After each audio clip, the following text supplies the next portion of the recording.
Bom dia a todos. Nosso trabalho é sobre a cultura da maçã, que será apresentado para a disciplina de Fruticultura 2, professora Andréia, e os integrantes são Alexandre, Anderson, Emanuel, Natan e Vanessa. A maçã pertence à família Rosaceae, subfamília Pomoide, gênero Malus e espécie Malus domestica. Teve como centro de origem a região do Cáucaso, na Ásia e leste da China. Embora acredita-se que as espécies atuais tenham se desenvolvido há mais de 20 anos. O cultivo da macieira aparece na história da Antiguidade Clássica, com os gregos, e no Império Romano como uma cultura bastante difundida.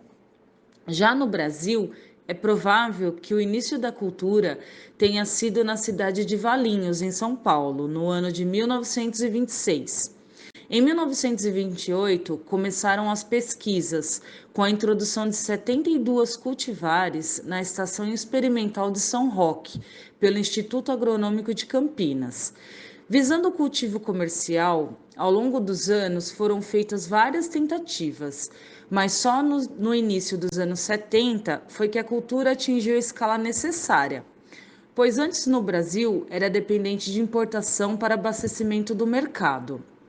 Foi com a criação do projeto de fruticultura de clima temperado, o Profit, no estado de Santa Catarina, que a cultura da maçã teve seu impulso inicial para o desenvolvimento em todo o país, pois o objetivo era fomentar o plantio da macieira no estado, com incentivos fiscais abatendo 50% do imposto de renda, e assim aplicando em reflorestamento. A maçã está entre as 4 frutas mais consumidas no mundo. Atualmente, o maior produtor da cultura da maçã é Santa Catarina e está distribuída nos estados do Rio Grande do Sul, Santa Catarina, Paraná, São Paulo, Minas Gerais e Bahia. Devido sua versatilidade, a maçã pode ser consumida em natura, em purês, em geleias, vinagre, cidras, pode ser consumida desidratada, em sucos concentrados e até em bebidas fermentadas. Ela tem um valor nutricional muito importante para a manutenção da sua saúde, pois é uma fruta rica em pectina e fibras, que ajudam no fortalecimento do sistema imunológico e outros benefícios à saúde, além de ácidos orgânicos, com predominância do ácido málico. É um setor que gera mais de 150 mil empregos, direto e indireto, com mais de 30 mil hectares de diversos tipos de maçãs, arrecadando em média mais de 6 milhões de reais. Na safra de 2018-2019, a produção de maçãs alcançou 1.258.000 toneladas. Falando um pouco sobre as variedades, no Brasil, as variedades mais produzidas são a Fuji e a Gala, representando 90% das áreas plantadas. E as outras são a Eva, a Golden, Delícios, Granny Smith, Ana, entre outras. Essa é a maçã Fuji. Ela tem a polpa um pouco mais firme, de cor vermelho claro e fundo amarelo, algo assim bicolor. O nome é uma homenagem a uma cidade do Japão. Já a maçã Gala tem a polpa um pouco mais macia. Ela tem sabor doce e é levemente adocicada. Sua casca é avermelhada com manchas amarelinhas. Possui substâncias antioxidantes e anti-inflamatórias e é a variedade mais consumida no Brasil. O ciclo da maçã. A macieira é uma cultura perene, de folhas caducas. Aqui na figura, nós vemos que no inverno ela entra em estado de dormência, necessitando de temperaturas abaixo de 7,2 graus, com necessidade de 200 a 1.000 horas de frio, mas isso pode variar de acordo com a cultivar. Na primavera, ela inicia sua brotação e é um período excelente em que as abelhas fazem seu trabalho de polinização nas flores, que darão os frutos. É um bom momento também para os produtores realizarem uma poda, para que os frutos tenham espaço para crescer. No verão, os frutos já estão bem desenvolvidos, vermelhos e suculentos, pronto para a colheita. E é um momento de muita mão de obra no pomar. E para garantir o fruto o ano todo na mesa do consumidor, após a colheita, as maçãs são armazenadas em câmaras frias para um amadurecimento lento, conservando assim as suas qualidades sensoriais. E após esse período de trabalho intenso no campo, o ciclo segue para o outono, onde as macieiras já estão sem os frutos, perdem suas folhas e agora o trabalho no campo é o de limpeza e conservação de todos esses pomares, que serão preparados novamente para o seu ciclo. Nesse slide, nós vemos fotos ilustrativas de como o pomar fica em cada período do ano. No período de inverno, nós podemos ver o pomar totalmente seco. Já na primavera, a gente consegue observar as brotações na macieira. Nesse slide, nós já vemos o fruto bem maduro, pronto para a colheita, que seria no período do verão. E na outra foto, nós vemos o pomar seco, com as folhas caídas, no período do outono. Como já falado em slides anteriores, é um período de bastante trabalho no campo, um período de bastante mão de obra e que são feitas as limpezas, né? Todas as limpezas nos pomares. Poda e condução. O sistema de condução da macieira vai influenciar na arquitetura da planta e no espaço que ela ocupará. E a poda vai manter a planta em equilíbrio, proporcionando o melhor crescimento vegetativo e reprodutivo, onde é feita a remoção dos ramos para que não ocorra o aparecimento de problemas fitossanitários. Ramos poucos produtivos, além de facilitar a entrada de luz em toda a planta, sendo mais uniforme. Até porque a má distribuição de luz pode afetar na formação de órgãos frutíferos, que interferem na produção. Existem vários tipos de sistema de condução que são utilizados no mundo todo, como o tall spindle, o biaxe vertical, o muro frutal, líder central, que é a mais utilizada no Brasil, entre outros. No sistema de condução líder central, a planta se mantém com o ramo principal de crescimento vertical e em forma piramidal, e é a partir dele que os ramos laterais partem e, consequentemente, os frutos, e é de fácil poda, pois é só fazer o esqueletamento da planta para se obter a renovação dos ramos de produção. No sistema de condução tall spindle, as plantas se tornam produtivas em menor tempo.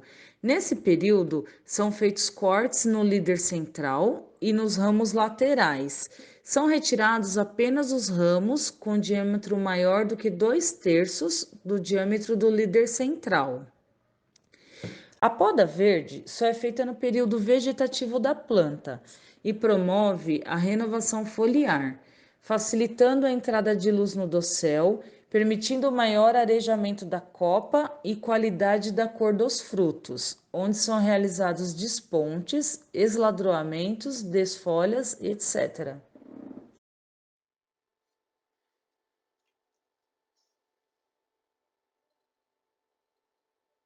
Muito bem, amigos, seguimos aqui como propagação.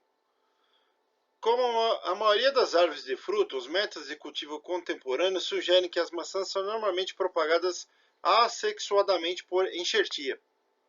Em estado selvagem, as maçãs crescem a partir de sementes. As maçãs de mudas são um exemplo de heterozigotos extremos. Ao invés de herdar o DNA dos seus pais para criar uma nova maçã com essas características, elas são significativamente diferentes dos seus pais. Isso quer dizer que, se plantarmos as 10 sementes de maçã exatamente da mesma variedade, todas as 10 macieiras que serão criadas serão diferentes e darão frutos diferentes em conformidade. Consequentemente, os agricultores profissionais escolhem mudas enxertadas para atingir a qualidade e uniformidade do produto. Em poucas palavras, os cultivadores profissionais de maçã se beneficiam de uma árvore de maçã que é uma combinação de dois tecidos diferentes da planta, porta-enxerto e enxerto. O porta-enxerto é a parte inferior da árvore e produz o sistema radicular. O porta-enxerto também determina a altura final da árvore. O enxerto, por sua vez, produz a parte superior da árvore. Determina as características da fruta. Tanto o porta-enxerto como o enxerto devem ser cuidadosamente selecionados e cada um deles pode resultar em uma produção pobre. Exigências nutricionais. A extração anual de macronutrientes por uma planta adulta de macieira ocorre na seguinte ordem: potássio, nitrogênio, cálcio, magnésio e fósforo. Quando a marcha de absorção de nutrientes representada pelos teores nas folhas da brotação à colheita, observa-se uma tendência decrescente para nitrogênio, fósforo e potássio, e tendência crescente para cálcio e magnésio. E companheiros, com a importância dos nutrientes. Sob o ponto de vista nutricional, para a obtenção de plantas produtivas e com produção de qualidade, é necessário que haja disponibilidade e absorção dos nutrientes em proporções adequadas, tanto via solo como por suplementação via foliar. Qualquer desequilíbrio nessas proporções pode causar a deficiência ou excesso de nutrientes. A deficiência de nutrientes caracteriza-se pelo suprimento insuficiente de um ou mais nutrientes, sendo provocada pela baixa disponibilidade desses no solo por características do solo, pH, capacidade de retenção do solo, etc. Pelo antagonismo entre nutrientes ou por características da planta. Já o excesso de nutrientes, como o próprio nome diz, está relacionado à presença em níveis elevados do nutriente, podendo causar ou não toxidez na planta.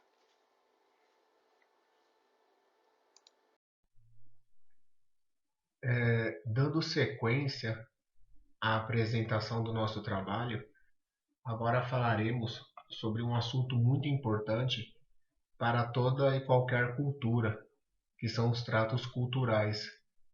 Toda cultura, para mais ou para menos, ela necessita de alguns tratos culturais, desde a fase inicial até a fase final. Então vamos falar um pouquinho sobre os tratos culturais para a cultura da macieira. Mas o que seriam esses tratos culturais? Elas são técnicas, são práticas para melhorar as condições do crescimento e para o desenvolvimento da cultura. Desde o seu plantio até a colheita, é necessário que se adotem práticas para obter ganhos de produtividade e assim ofertar um produto de boa qualidade. Nós temos aí como tratos culturais o controle de plantas invasoras ou plantas daninhas, né? Então nós temos uma técnica aí de cobertura vegetal entre as linhas de plantio, suprimindo aí, né, o desenvolvimento dessas plantas invasoras. Nós temos aí o controle mecânico através do uso de roçadeira nas entrelinhas da cultura para fazer o corte aí das plantas invasoras aí e usar essas plantas invasoras cortadas como uma espécie de cobertura. Temos também o controle manual, que é através de uma capina manual, né, nas linhas de plantio. Nós temos, pessoal, como tratos culturais através do controle químico, com o uso dos herbicidas, né, pré e pós-emergentes ou de ambos os efeitos. Nós temos alguns exemplos aí citados de herbicidas, né, pós, pré-emergente, aí os efeitos, tem o atrazine, o glifosato conhecido, paraquat, temos o glifosato com cimazine, temos vários exemplos aí de herbicidas aí. Mas o que se deve observar com relação à questão da utilização do controle químico é que o uso contínuo de um mesmo herbicida para eliminar certas plantas invasoras acaba propiciando condições para a dominância de outras, né? Então esses produtos residuais com a utilização contínua sempre de um mesmo herbicida, pode torná-los tóxicos para a cultura da macieira. Nós devemos ter muita atenção com relação a essa situação do uso de controle químico, onde o melhor a ser feito é uma rotação desses herbicidas ou alternar métodos de controles mecânicos e químicos ao longo dos anos. Nós temos aí outros tratos culturais, como a poda de formação, de limpeza, desbrotas no verão, poda de frutificação, armação das plantas e o desbaste dos frutos também. Mas qual que é a importância de todos esses tratos culturais que foram mencionados? Eles têm por objetivo fazer com que a planta possa se desenvolver de uma maneira mais saudável e eficiente. Os tratos culturais, pessoal, eles são necessários para que a cultura possa manifestar todo o seu potencial de produção. Agora irão ser apresentadas algumas pragas da macieira. Várias espécies de insetos e ácaros são encontrados associados à macieira no Brasil. Sua importância econômica varia conforme o local e o ano. A maioria das pragas encontradas associadas à macieira no Brasil é originária de outras regiões do mundo, como a Ásia e a Europa, e foram acidentalmente introduzidas junto com a cultura. Um exemplo recente de introdução de praga exótica é a da Carpocapsa. Algumas espécies utilizam a maçã apenas como fonte de alimento para os adultos, por exemplo, o gorgulho do milho. Em outros casos, os frutos são usados como hospedeiros alternativos, em situações de insuficiência de hospedeiros primários, por exemplo, a mosca das frutas. A mosca das frutas sul-americana é uma das pragas mais estudadas na região produtora de maçãs do Brasil. Trata-se de uma espécie nativa da América do Sul e amplamente distribuída. Em alguns locais, ela não apresenta nenhuma importância econômica direta, mas no sul do Brasil pode ocasionar perdas significativas. Embora a densidade populacional ultrapasse o nível de dano econômico em vários momentos ao longo da safra, os danos em frutos ficam em torno de 0,2%, podendo atingir 1%. A mosca das frutas pode causar danos aos frutos desde 1,5 cm de diâmetro até a colheita. Ocorrem três tipos de danos em maçãs. A. Punctura, que é um dano superficial provocado pela introdução do ovipositor. B. Galeria, formada internamente pela larva enquanto se alimenta da polpa do fruto. E C. A polpa destruída ou presença de larva viva. O ácaro vermelho é o ácaro fitófago de maior importância econômica entre os que atacam a macieira. Essa espécie encontra-se distribuída na maioria das regiões do mundo, onde são cultivadas as rosáceas. No Brasil, o ácaro vermelho também consta da lista das principais pragas da macieira.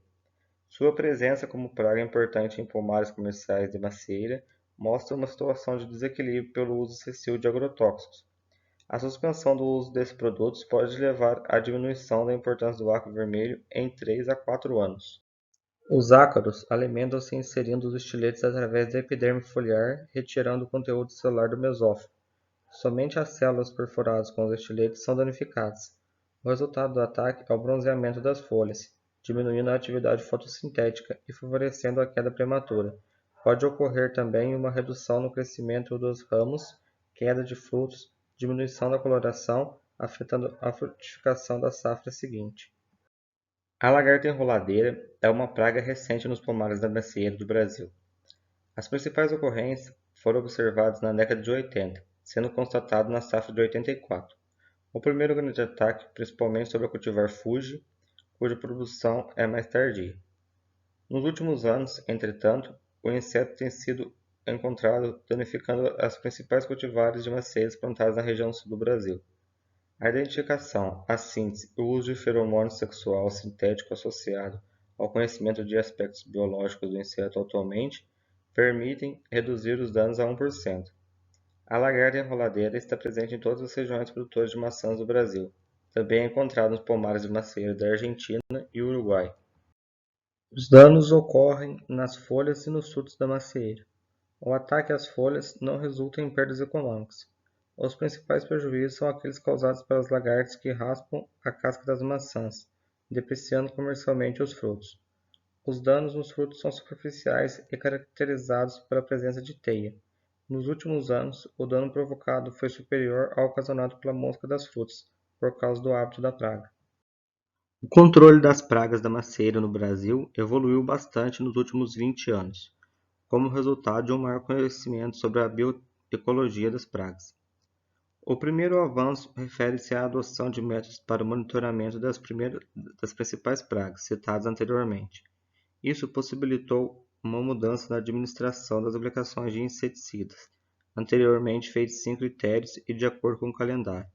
Atualmente, os produtores têm consciência de que algumas aplicações de inseticidas devem ser feitas em pontos localizados do pomar, como no caso da mosca das frutas. Na figura estão representadas as espécies de importância econômica para a macieira no Brasil. A década de 70 corresponde ao período da introdução da cultura no país, quando o foco das atenções estava na implantação e na produção do pomar. Nessa época, como a fitossanidade era um assunto de pouca relevância, várias pragas foram inadvertidamente introduzidas. Já na década de 80, passou a haver uma preocupação com problemas fitossanitários, decorrente da busca por frutos de menor qualidade externa. Nessa ocasião, as principais pragas foram identificadas. Até então, o ácaro vermelho era a maior preocupação dos produtores, sendo considerado um fator limitante à produção. Para seu controle, eram feitas cerca de 5 aplicações de acaricidas.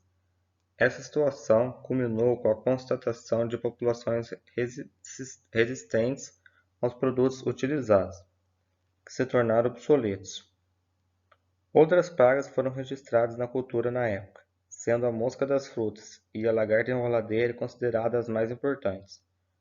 Os estudos sobre a bioecologia dessas pragas foram intensificados na década de 90, resultando no desenvolvimento de métodos mais seletivos para o controle e uma melhor administração das aplicações de inseticidas químicos.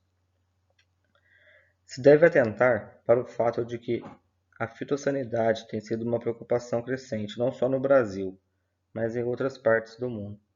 Os órgãos regulamentadores querem manter seus países livres de pragas exóticas e impõem cada vez mais exigências que garantam segurança quarentenária. Portanto, é fundamental que o Brasil também invista mais em um sistema de fiscalização fitossanitária, por meio da capacitação de técnicos, da instalação de armadilhas para a detecção e da implantação de barreiras internas e externas. Agora irá ser apresentada as doenças da macieira. A sarna da macieira é a doença mais importante, principalmente porque, se não controlada, pode inutilizar toda a produção da fruta. Outras doenças da parte aérea da macieira são conhecidas como doenças de verão, porque seus sintomas são visíveis em maior intensidade nesse período do ano. Entre elas encontram-se a podridão branca, a podridão amarga e a mancha foliar da gala, e a podridão olho de boi.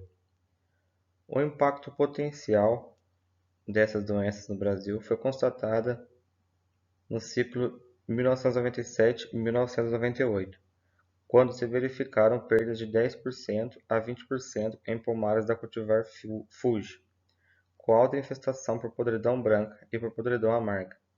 E em 2000, quando verificou-se que a podridão olho de boi se constituiu na segunda doença de maior importância na cultivar gala.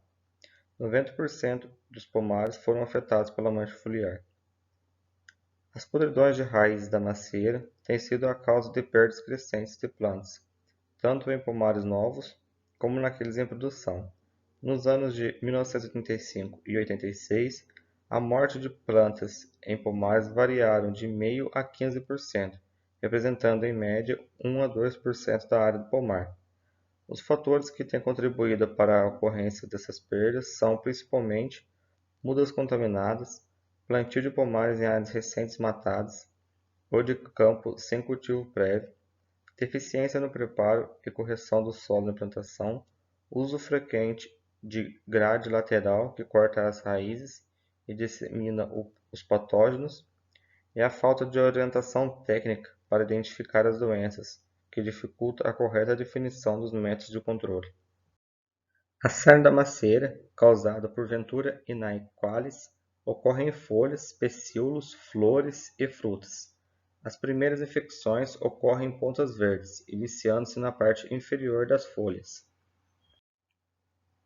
Infecções graves geralmente causam a queda das folhas e das frutas, debilitando a planta e prejudicando seu desenvolvimento no ciclo seguinte.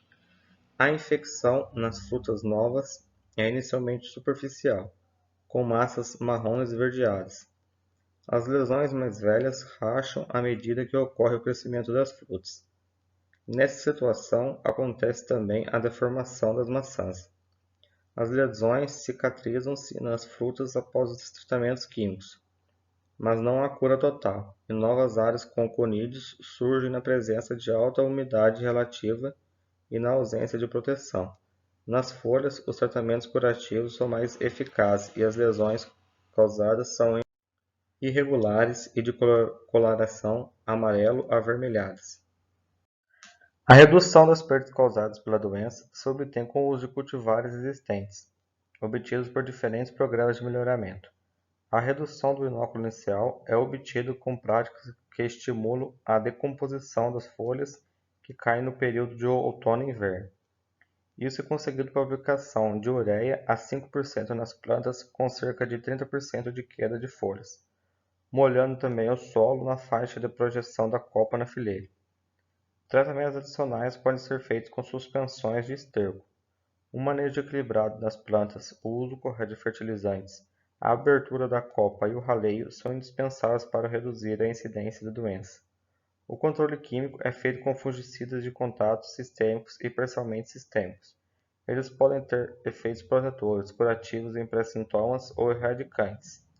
Nos períodos de grande crescimento vegetal e risco grave de epidemia, os fungicidas devem ser aplicados nas doses máximas e em intervalos menores aos usados normalmente. O conhecimento das condições ambientais que possibilitam o início das epidemias de sarna e o monitoramento da disponibilidade de inóculo primário constitui a base do sistema de alerta sobre a sarna da macieira para os produtores. Esse monitoramento é utilizado na maioria dos países produtores de maçã, inclusive no Brasil. A mancha foliar da gala é causada pela Glomerella cingulata e coleóptero.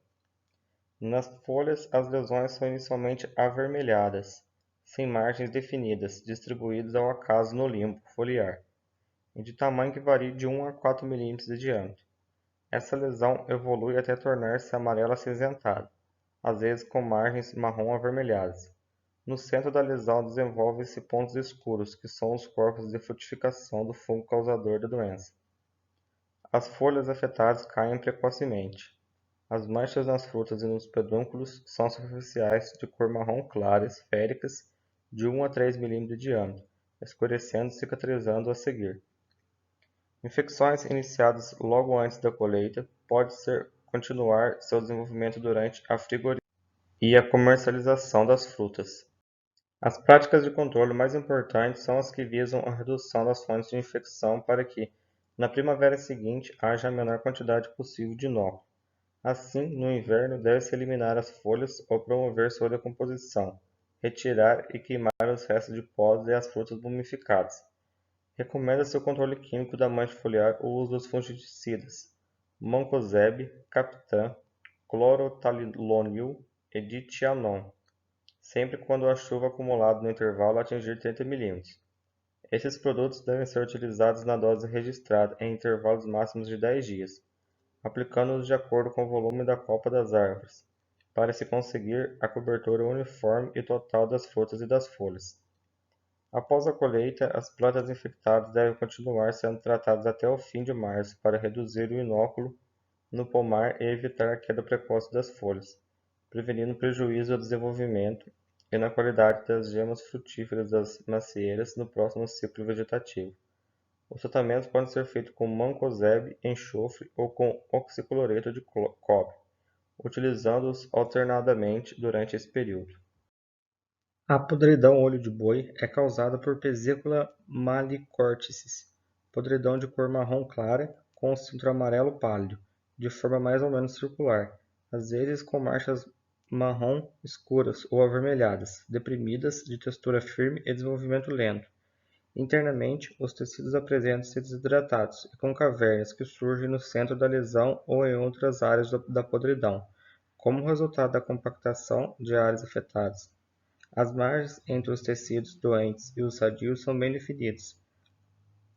A redução do inóculo é obtida principalmente eliminando os cancros. O uso de fungicidas cúpricos no inverno e de protetores em pré-colheita auxilia na redução das perdas por essa doença. Muito bem, amigos, seguimos aqui com colheita. As maçãs devem ser colhidas no momento adequado, segundo a espécie, variedade, tempo de armazenamento e utilização prevista, além do tipo de comercialização imediata, mercado interno ou exportação. Temos aqui duas imagens. A imagem da direita, podemos ver aqui os funcionários fazendo a colheita das maçãs, né? Esse tipo de plantio já é o plantio adensado, né? Espaçamento de 80 a 1 metro, distância uma da outra. Eles utilizam pequenas escadas aí para ter acesso às maçãs mais altas, né? Onde o pé aí não passa de 2,5 metros aí a 3 metros no máximo, né? Eles utilizam também sacolas aí que são presas nos ombros, de maneira que eles possam ir enchendo essas sacolas aí e depois descarregando nesses mini containers aí que serão explicados nos slides posteriores. Né? O interessante dessa foto aí da direita, vemos o descarregamento aí no mini container, é feito pela parte de baixo da sacola, onde essa a mesma é aberta e descarregadas as maçãs aí, de maneira que seja o mínimo possível aí machucadas aí nesse procedimento. Pertence ao sistema de produção integrada de maçãs, PIN, de modo que se diferencie dos outros sistemas de produção. Nome do produtor, empresa, localização do pomar, bloco, setor, talhão, cultivar e data da colheita, nome do responsável pela colheita. Isso tudo deverá estar numa etiqueta fixada nos bins. Agora temos aqui as imagens aí, esses aí são os bins, né?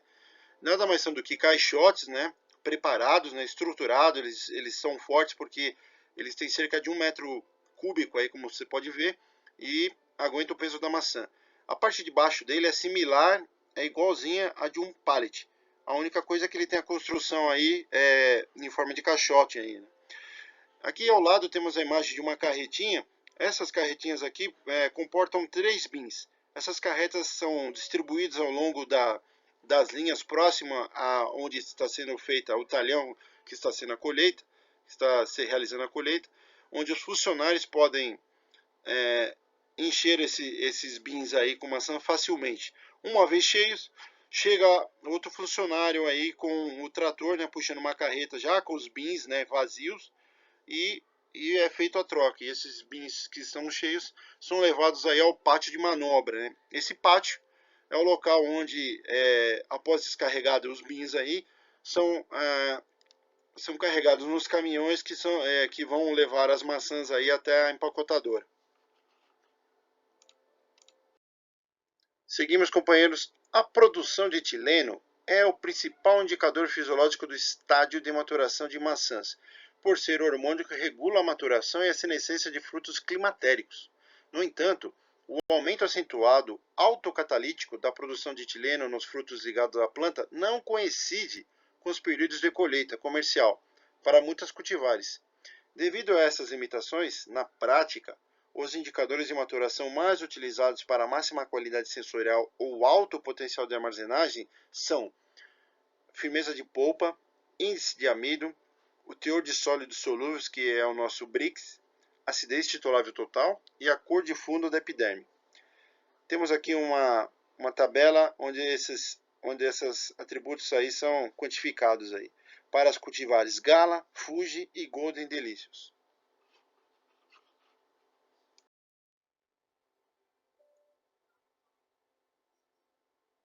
Muito bem, amigos, seguimos pós-colheita.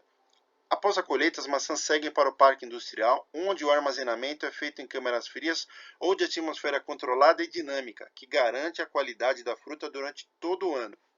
Na imagem da esquerda, vemos nossos bins carregados de maçãs aguardando para serem tombados no tanque de lavagem, né?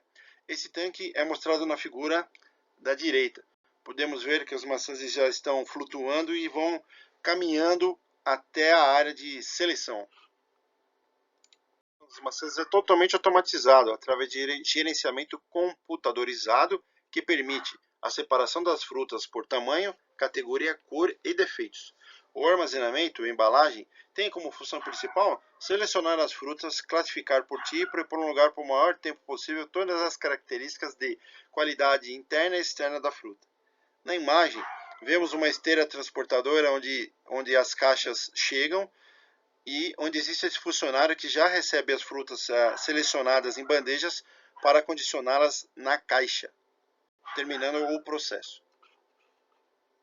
Aqui duas tabelas, né? A tabela da esquerda seria o armazenamento tradicional somente com refrigeração e a tabela da direita com atmosfera controlada. Vamos aqui explanar a tabela da esquerda primeiro. Então essa é a condição mais normal que a gente consegue encontrar por aí, são os tradicionais, com controle de temperatura e umidade.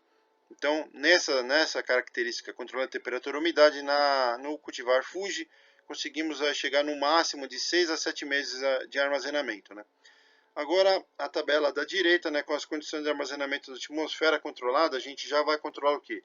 Controlamos a mesma coisa, temperatura, também são refrigerados, porém controlamos o oxigênio, o O2 aí, e o CO2, fora a umidade. Com esses controles conseguimos aí diminuir a respiração das frutas, né? Com isso, aumentamos o tempo de permanência. Então a mesma Fuji aqui da primeira tabela acabou chegando aqui a de 8 a 9 meses podendo ficar armazenado. Já temos o cultivar Golden Delicious, que pode chegar de 8 a 10 meses armazenado. De maneira que isso é vantajoso para o produtor vendendo numa época diferente aí da colheita, né? É exigido o cumprimento estabelecido pelo regulamento técnico específico para a cultura da maçã, atendendo o estabelecido na Lei de Classificação número 9.972. Portanto, cada empacotadora que trabalhar com frutas da PIN deverá obrigatoriamente ter um profissional treinado de acordo com o estabelecido na lei. Temos aqui as classificações das maçãs. Vamos lá. Por exemplo, maçã extra poderá admitir somente um defeito no fruto. A maçã de categoria 1 poderá admitir até 2 defeitos por fruto. Maçã de categoria 2 poderá admitir até 3 defeitos por fruto. Maçã de categoria 3 poderá admitir até 4 defeitos por fruto. A maçã que apresentar 5 ou mais defeitos diferentes de intensidade será considerada maçã industrial. Que apresentar os seguintes defeitos: podridão, congelamento, desidratação, degenerescência interna severa, independente da causa, frutas passadas, sobremadura e escaldadura. Tem como principal destino o consumo fresco. Diversos tipos de processamento da fruta são possíveis, produzindo produtos como doces, geleias, compotas, sucos, bebidas e vinagre. O mercado consumidor é altamente exigente tanto para o preço quanto para a qualidade das frutas, o que demanda um beneficiamento capaz de selecionar criteriosamente as frutas com potencial de mercado in natura. Na indústria processadora de maçãs, o suco é considerado um dos principais produtos. Do resultado de sua extração surge o bagaço, chamado de descarte sólido, que é uma mistura principalmente de casca, polpa e sementes. Temos aqui um gráfico da produção de maçãs no Brasil, né, de 2010 a 2018, em toneladas por ano. Temos como pontos aí a serem observados, né, em 2014, tivemos uma produção de 1.400.000 toneladas. Nossa maior queda aí foi em 2016, chegando aí a 1.050.000 toneladas. E a tendência desse ano, como foi a de 2018, chegando aí a 1.200.000 toneladas.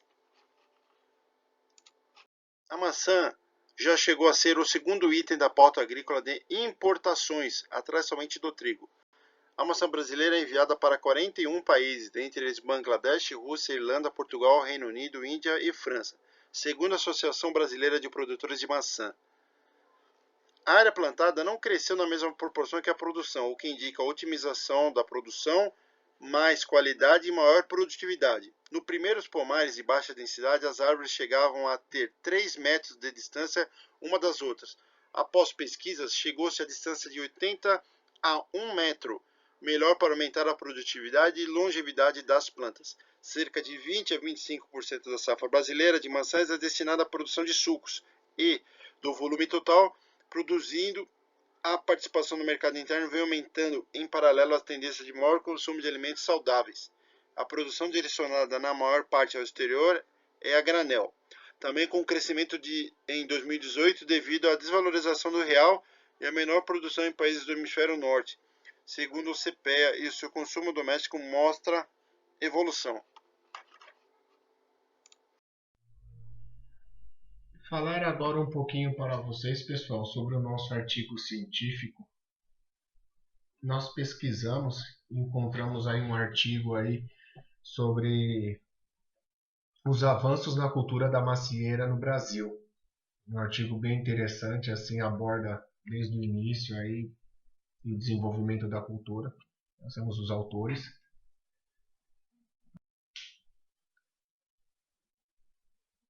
Nós vamos ter aí, né, o cultivo da macieira como um cultivo comercial,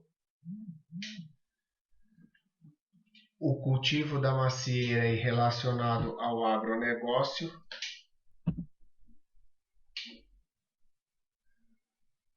de importador da cultura, nós passamos a ter aí uma autossuficiência na produção de maçã. Então, no início, nós éramos um importador da cultura e agora nós temos uma produção aí que atende a um mercado interno.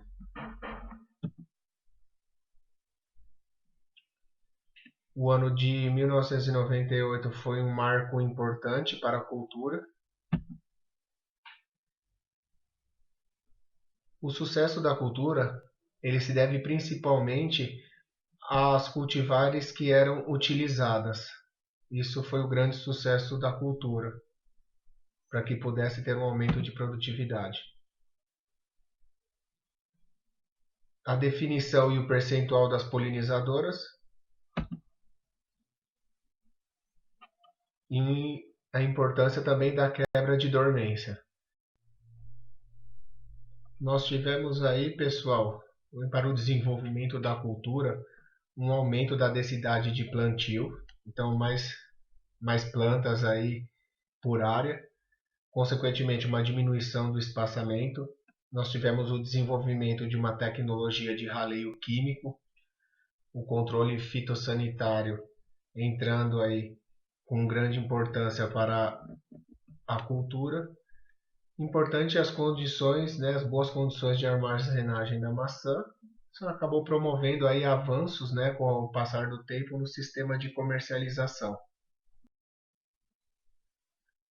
Muito obrigado a todos pela atenção e estamos à disposição para as eventuais dúvidas.